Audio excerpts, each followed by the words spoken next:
मैं विजय कुमार पटेल आप सभी का मेरे चैनल विक्टर विद पटेल में स्वागत करता हूं।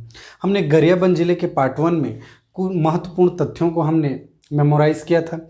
आज हम लोग इस गरियाबंद जिले के पार्ट 2 में अन्य पहलुओं को जो कि महत्वपूर्ण है एग्जाम पॉइंट ऑफ व्यू से, उन तथ्यों को विस्तृत रूप से अध्ययन करेंगे।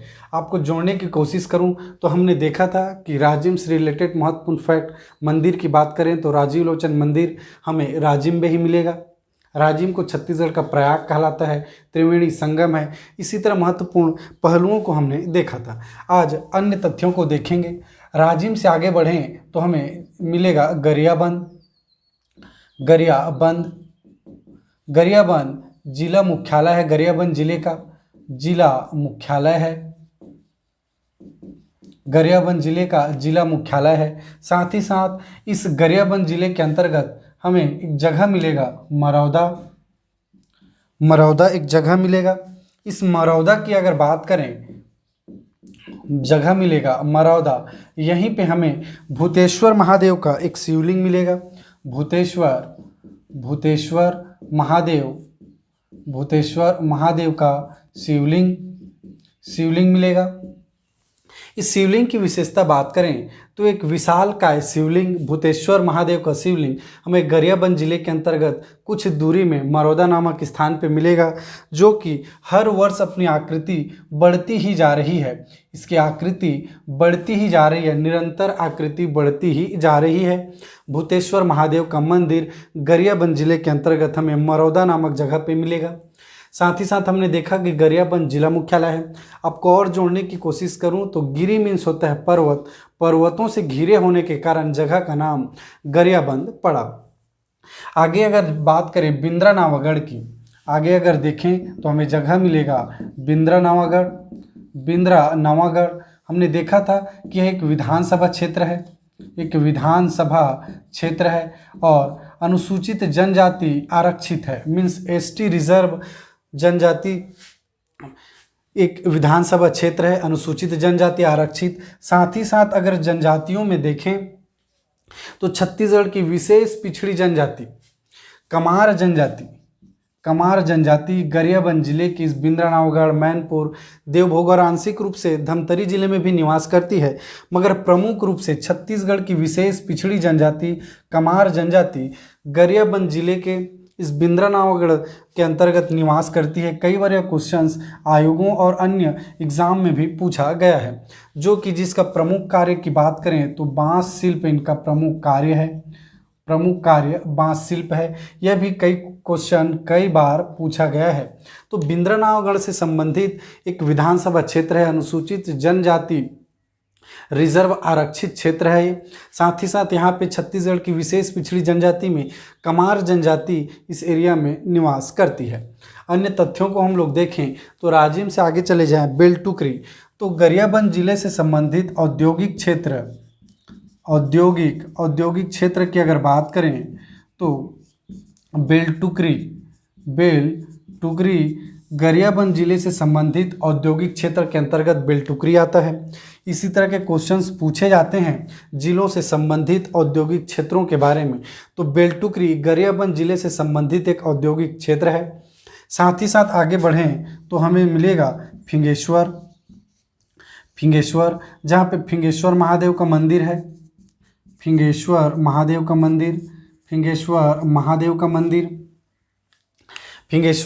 का मंदिर। साथ ही साथ आगे अगर बढ़ें तो हमें मिलेगा घटारानी और जतमई। यहाँ घटारानी वाटरफॉल भी है और जतमई माता का मंदिर भी है। जतमई यहीं पे चले जाएं, जतमई थोड़ी दूर आगे है, घटारानी और जतमई आपस में, तो जतमई माता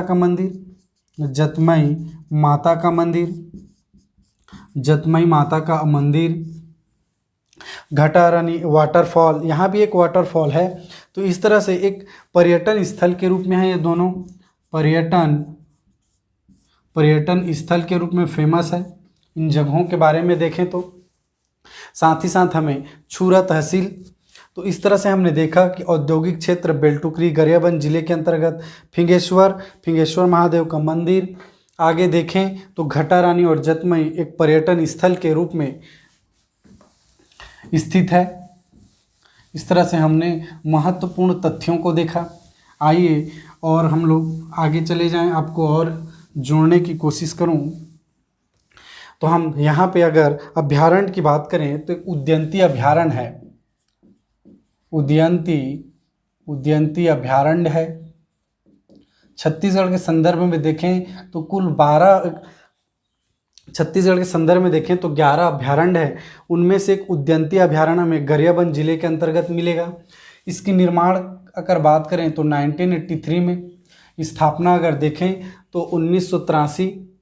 उदयंती अभ्यारण्य एरिया अगर क्षेत्रफल की अगर बात करें तो 230 वर्ग किलोमीटर एरिया में फैला हुआ है। प्रमुख रूप से यहाँ पे वन भैंसा और मोर यहाँ पे पाए जाते हैं। वन भैंसा और मोर प्रमुख रूप से जानवर पाए जाते हैं। इस तरह के क्वेश्चन भी पूछे जाते हैं प्रमुख रूप से किस अभ्यारण्य में क्या पाया जाता है। तो 1983 230 वर्ग किलोमीटर एरिया और वन भैंसा और मोर सर्वाधिक रूप से यहाँ पे पाए जाते हैं। साथ ही साथ बात करें तो 2006 और 2009 को याद रखेंगे। 2006 में हमें प्रोजेक्ट टाइगर और 2009 में टाइगर रिजर्व घोषित किया गया है। 2006 में प्रोजेक्ट टाइगर के रूप में सम्मिलित और 2009 में टाइगर रिजर्व एरिया उदयंती अभ्यारण्य के अंतर्गत हम लोग देखेंगे। उदयंती अभ्यारण्य में ही एक नदी बहती है, उदंती नदी यहाँ पे प्रवाहित होती है। जहाँ पे जलप्रपात की अगर बात करें तो गोदना जलप्रपात हमें यहाँ पे देखने को मिलेगा। गोदना जलप्रपात, अगर जलप्रपात उदयंती अभ्यारण्य के अंतर्गत उदंती नदी जिसमें जलप्रपात है, गोदना जलप्रपात। इस तरह के छोटी छोटे जगहों के बारे में भी कभी पूछ दिया जाता है। तो इस तरह से इन तथ्यों को हम लोग याद रखेंगे ही। आगे देखें, खनिज की दृष्टि से अगर बात करें तो गरियाबंद जिले में हमें प्रमुख रूप से मैनपुर के अंतर्गत हमें हीरा मिलता है। हीरा देखें तो मैनपुर के अंतर्गत मिलता है। हीरा किम्बरलाइट चट्टान से प्राप्त होता है। यह कार्बन का एक अपर रूप है।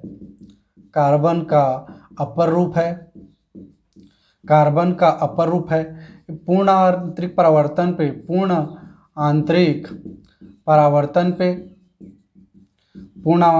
परावर्तन पे काम करता है। इस तरह से देखें तो हीरा हमें मैनपुर के अंतर्गत, यह हीरा किम्बरलाइट चट्टान से प्राप्त होता है। हीरा कार्बन का अपर रूप है और हीरा पूर्ण आंतरिक परावर्तन पे सिद्धांत पे कार्य करता है। वहीं अगर जगहों की अगर बात करें तो हमने पहले ही देखा था, मैनपुर के अंतर्गत हमें बहराडीह, पायलीखंड, कुसुमपुरा, कोदोमाली और जांगड़ा, इन 6 जगहों में हमें प्रमुख रूप से हीरे की प्राप्ति होती है। तो हमने देखा। और आगे अगर चले जाएं तो देवभोग के अंतर्गत हमें अलेक्जेंड्राइट मिलेगा।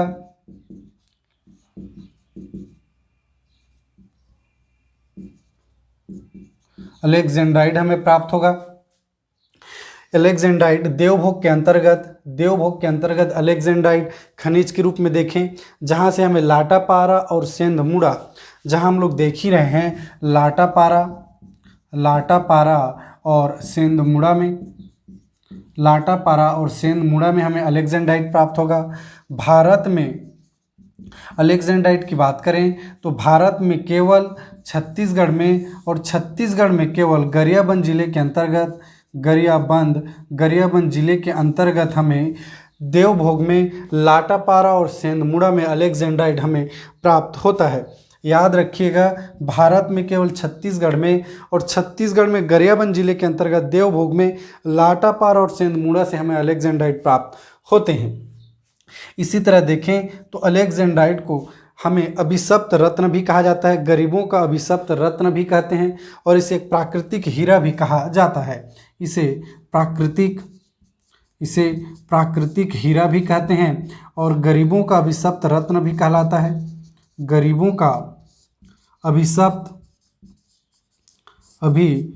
रत्न अभिशप्त रत्न भी कहलाता है।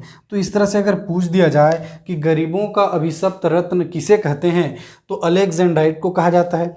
प्राकृतिक हीरा किसे कहा जाता है, तो अलेक्जेंड्राइट को कहा जाता है। अलेक्जेंड्राइट कहाँ मिलता है, तो देवभोग के अंतर्गत लाटापारा और सेंधमुड़ा में।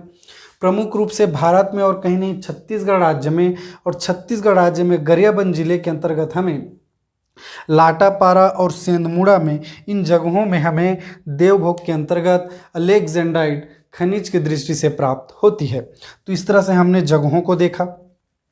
आइए और तथ्यों को देवभोग से रिलेटेड जाने। तो जनश्रुतियों के अनुसार, जन मान्यता के अनुसार देवभोग के अंतर्गत चावल को जगन्नाथ भगवान में भोग करने के लिए जगन्नाथपुरी भेजा जाता था। इसलिए इस एरिया के चावल का नाम देवभोग, भोग चढ़ाने के कारण इस एरिया के चावल का नाम देवभोग पड़ा। यह इनकी मान्यता है। इस तरह से इस जगह का नाम भी देवभोग पड़ा, क्योंकि जगन्नाथपुरी भेजा जाता था। जगन्नाथ के भोग के लिए जगन्नाथपुरी, इस एरिया के चावल को हम लोग वहाँ भेजते थे, इसलिए इस जगह का नाम देवभोग के नाम से फिर जानते हैं। यह एक लोक मान्यता के अकॉर्डिंग यह मान्यता है। आगे अगर तथ्यों की अगर बात करें हम लोग, तो हमें सिरकट्टी आश्रम भी यहाँ से मिलता है। गरियाबंद जिले से हमें सिरकट्टी आश्रम है। इस आश्रम का नाम सिरकट्टी इसलिए रखा गया क्योंकि यहाँ पे जो प्राप्त मूर्तियाँ हैं वो सिरविहीन है, मीन्स उनका सिर भाग टूटा हुआ है, इसलिए इस जगह का नाम सिरकट्टी रखा गया और वहीं इन मूर्तियों को संरक्षित करके रखा गया है। इस तरह से सिरकट्टी आश्रम अगर कहाँ है बोलने से गरियाबंद जिले के अंतर्गत हमें सिरकट्टी आश्रम देखने को मिलेगा। आगे अगर देखें तो गरियाबंद जिले में ही हमें राजिम से चालू होके यहाँ पे पंचकोसी यात्रा के लिए जाना जाता है। पंचकोसी यात्रा के लिए यह जगह जाना जाता है। ऐसी किंवदंती अवधारणा है कि भगवान विश्वकर्मा से चाहते थे कि वे धरती पे एक ऐसी जगह पे उनकी मंदिर का निर्माण करवाया जाए जहाँ के 5 कोस की दूरी में एक भी शव न जला हो। तो जब भगवान विश्वकर्मा धरती पे आए और उन्होंने भ्रमण करके देखा तो उन्हें ऐसी एक भी जगह नहीं मिली। तो वापस भगवान विष्णु के पास जाके वो बोले कि ऐसी जगह तो हमें मिली नहीं। तो इस तरह उन्होंने अपने कमल के फूल को नीचे गिराया और कमल का फूल का पराग जहाँ पे गिरा वहाँ पे विष्णु मंदिर, और उनके 5 पंखुड़ियों के जहाँ पंखुड़ियाँ गिरी वहीं पे 5 कोस की दूरी में पंचकोसी यात्रा जो मंदिरों का निर्माण करवाया गया वही पंचकोसी यात्रा के नाम से जाना जाता है, जिनमें प्रमुख रूप से देखें हम लोग तो पटेश्वर महादेव का मंदिर, फिंगेश्वर महादेव का मंदिर, इसी तरह अन्य अगर देखें तो ब्रह्मणेश्वर महादेव का मंदिर, पटेश्वर, फिंगेश्वर, ब्रह्मणेश्वर, चंपेश्वर और साथ ही साथ कुलेश्वर महादेव का मंदिर ये पंचकोसी यात्रा के नाम से हम जानते हैं। तो इन तथ्यों को याद रखिएगा। हो सकता है पूछा जाए इन 5 का नाम देके कि इनमें से कौन पंचकोसी महादेव के मंदिर से संबंधित नहीं है। पंचकोसी यात्रा के लिए इन जगहों को हम लोग जानते हैं। इनसे जुड़े किंवदंती अवधारणा भी हमने देखा कि पंचकोसी यात्रा किस नाम से हमें जाना जाता है। इस तरह से हमने 1 बाय 1 हर चीज़ को देखें। इस तरह से नदियों की अगर बात करें, नदियां अगर देखें तो प्रमुख रूप से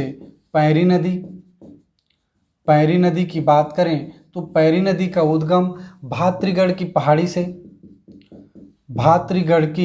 पहाड़ी से लंबाई अगर देखें तो 90 किलोमीटर भातृगढ़ की पहाड़ी से 90 किलोमीटर। साथ ही साथ दूसरी नदियों में देखें तो सोंडूर नदी, इनकी अवधारणा उद्गम के लिए हमने देखा ही था कि इनकी अलग अलग अवधारणा है, जिसमें अगर देखें, अगर छत्तीसगढ़ के संदर्भ में देखें तो नरियर पानी, धमतरी के नरियर पानी नामक जगह से इसका उद्गम माना जाता है। साथ ही साथ उड़ीसा के कोरापुट क्षेत्र में नवरंगपुर से भी इसका उद्गम माना जाता है। अन्य नदियों में देखें तो महानदी, धमतरी में हम लोग इसकी विस्तृत रूप से अध्ययन करेंगे ही। श्रृंगेरी पर्वत से इसका उद्गम है। साथ ही साथ एक और नदी पूछा जाता है, देवभोग क्षेत्र में एक नदी तेल नदी प्रवाहित होती है। यह क्वेश्चन एक बार आयोग के द्वारा पूछा गया है। तो तेल नदी गरियाबंद जिले में प्रवाहित होती है। देखें तो प्रमुख रूप से अन्य नदियों में देखें तो हमने देखा महानदी और साथ ही साथ तेल नदी, इस तरह से नदियों को हमने देखा। परियोजना की अगर बात करें हम लोग तो पैरी नदी के अंतर्गत ही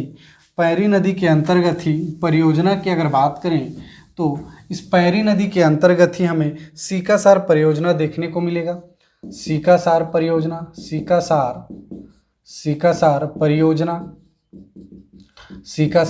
परियोजना इसके अंतर्गत 7 मेगावाट का बिजली उत्पादन किया जाता है, जिसमें 3.5 के 2 यूनिट यहाँ पे लगे हुए हैं।